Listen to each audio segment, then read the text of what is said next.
It was a quiet summer evening in 1985 in a small southern town when tragedy struck. A young woman was brutally assaulted in her home, and within days, police were under immense pressure to find a suspect.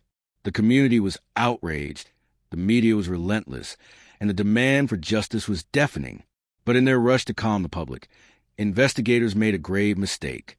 They zeroed in on a young black man named Thomas Daniels, a 22-year-old with no criminal record.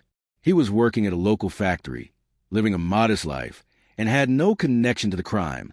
Yet, because he vaguely resembled the description given by the victim, police decided he was their man. Thomas was arrested in front of his family. Despite his protest of innocence, he was paraded through town in handcuffs, humiliated before neighbors who whispered and judged. From that moment on, the presumption of innocence no longer applied to him. He was guilty in the eyes of the public. At trial, the evidence was shockingly thin. There were no fingerprints, no DNA, no physical proof linking him to the crime.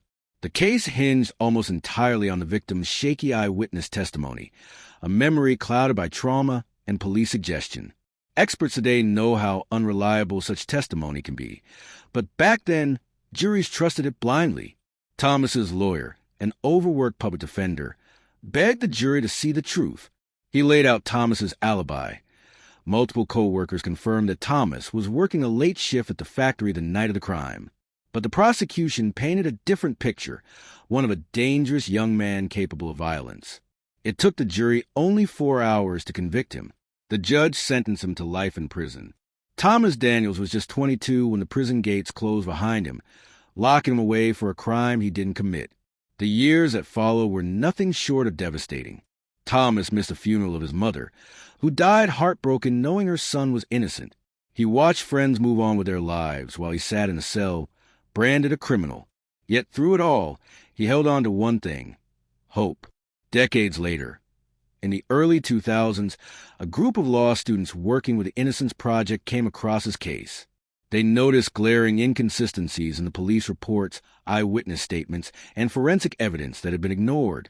Most importantly, new DNA technology, unavailable in the 1980s, was now capable of testing the biological evidence preserved from the crime scene.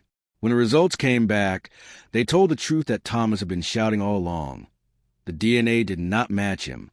It matched another man, a convicted offender who had gone on to commit similar crimes in neighboring states.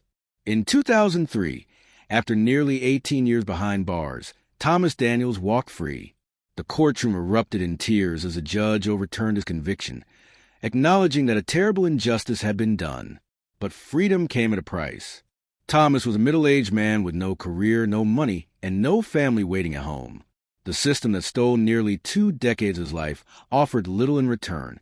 Though he eventually received some compensation, no amount of money could give back the birthdays missed, the embraces of loved ones, or the chance to live the life he deserved. Thomas's story became national news. It sparked outrage and forced America to confront a painful truth. Wrongful convictions are not rare mistakes. They are symptoms of a system plagued by bias, poor investigations, and a desperate need for quick convictions. Even today, hundreds of men and women remain behind bars for crimes they did not commit. Some may never live to see justice.